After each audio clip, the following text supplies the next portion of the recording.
Panorama group, जो सोचता है वो करता है। आपके अपने सपनों का आशियाना।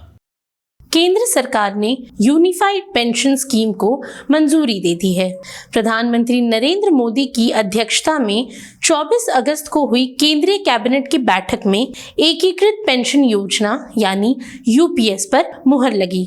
यूपीएस के तहत केंद्र सरकार के कर्मचारियों को रिटायरमेंट के बाद निश्चित पेंशन मिलेगी। और आज के इस वीडियो में हम आपको बताएंगे कि आखिर क्या है यूनिफाइड पेंशन स्कीम। साथ ही ये भी जानेंगे कि सरकार को यूपीएस लाने की जरूरत क्यों पड़ी। दरअसल यूनिफाइड पेंशन स्कीम केंद्र सरकार के कर्मचारियों के लिए एक नई पेंशन स्कीम है। इस स्कीम के तहत केंद्रीय कर्मचारियों को एक निश्चित पेंशन मिलेगी। वहीं अब तक केंद्रीय कर्मचारियों के लिए न्यू पेंशन स्कीम यानी एनपीएस का प्रावधान था, लेकिन इसमें फिक्स पेंशन नहीं मिलती थी।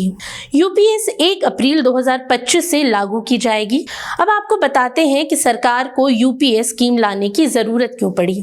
अब गौरतलब है कि वर्तमान में केंद्र सरकार के कर्मचारियों को एनपीएस का लाभ मिलता है। हालांकि इस स्कीम में उन्हें निश्चित पेंशन नहीं मिलती है। इसके अलावा कर्मचारियों को अपनी सैलरी से इसमें योगदान देना पड़ता है। यही वजह है कि एनपीएस का लंबे समय से विरोध किया जा रहा था और इसमें बदलाव की मांग उठ रही थी। एक वर्ग जनवरी 2004 में खत्म ओल्ड पेंशन स्कीम को दोबारा वापस लाने की मांग कर रहा था, जिसमें निश्चित पेंशन मिला करती थी। वहीं केंद्रीय मंत्री अश्विनी वैष्णव ने बताया था कि एनपीएस में लंबे समय से रिफॉर्म की मांग उठ रही थी। इसीलिए प्रधानमंत्री नरेंद्र मोदी ने अप्रैल 2023 में तत्कालीन वित्त सचिव टीवी सोमनाथ की अध्यक्षता में एक कमेटी का गठन किया था। इस कमेटी ने राज्यों के वित्त सचिव, एम्प्लॉय यूनियन और केंद्रीय कर्मचारी संगठनों के साथ विस्तृत चर्चा और मशवरा के बाद यूपीएस लाने की सिफारिश की, जिसे केंद्र सरकार ने मंजूर कर लिया। अब जानते हैं कि यूपीएस में नया क्या है। इसमें सबसे पहला है निश्चित पेंशन। यूपीएस यानी यूनिफाइड पेंशन स्कीम के तहत केंद्र सरकार के कर्मचारियों को तय पेंशन मिलेगी। केंद्रीय कर्मचारियों को उसके रिटायरमेंट से पहले के 12 महीने की मासिक सैलरी का 50% पेंशन के तौर पर मिलेगा। उदाहरण के तौर पर अगर किसी की आखिरी सैलरी 60,000 रुपए थी तो उसे 30,000 रुपए पेंशन मिलेगी।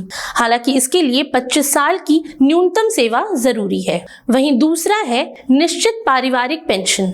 अब अगर किसी कर्मचारी को रिटायरमेंट के बाद पेंशन मिल रही है और उसकी मौत हो जाती है तो उसके परिवार को पेंशन का 60% हिस्सा मिलेगा। आसान भाषा में कहें तो यदि किसी कर्मचारी को 10,000 रुपए पेंशन मिल रही है और उसका निधन हो जाता है तो उसके परिवार को 6,000 रुपए बतौर पेंशन मिलेगा। इसके अलावा उन्हें डीए का भी लाभ दिया जाएगा। और तीसरा है लमसम अमाउंट। यूपीएस के तहत रिटायरमेंट के बाद ग्रेच्युटी के अलावा कर्मचारियों को एक लमसम अमाउंट भी मिलेगा।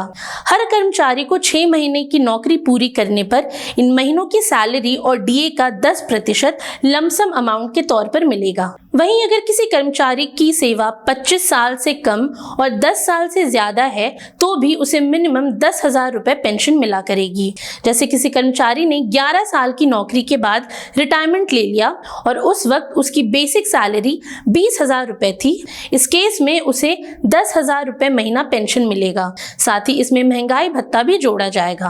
अब आपको बताते चलें कि यूपीएस फिलहाल केंद्र सरकार के कर्मचारियों पर ही लागू होगी, जिनकी संख्या तकरीबन 23 लाख के आसपास है। केंद्रीय कर्मचारियों को यूपीएस और एनपीएस में से किसी एक स्कीम को चुनना होगा। वहीं राज्य सरकारें भी भविष्य में इस योजना को अपना सकती हैं। इसके अलावा यूपीएस का लाभ उन केंद्रीय कर्मचारियों को भी मिलेगा जो 2004 के बाद एनपीएस में कवर्ड थे और रिटायर हो चुके हैं। केंद्र सरकार के मुताबिक ऐसे केंद्रीय कर्मचारी जो 31 मार्च 2025 तक सेवानिवृत्त होने वाले हैं या हो चुके हैं, उन्हें यूपीएस का लाभ मिलेगा। ऐसे कर्मचारियों में एनपीएस के तहत जो भी पैसे निकाले हैं उसे समायोजित करने के बाद यूपीएस के तहत उन्हें बकाया राशि दी जाएगी। अब आपको बता दें कि यूपीएस में ओल्ड पेंशन स्कीम की तरह ही आखिरी बेसिक सैलरी का 50% 5% पेंशन के तौर पर देने का प्रावधान है और ओल्ड पेंशन स्कीम की तरह ही यूपीएस में भी कर्मचारियों को लमसम अमाउंट का फायदा मिलेगा।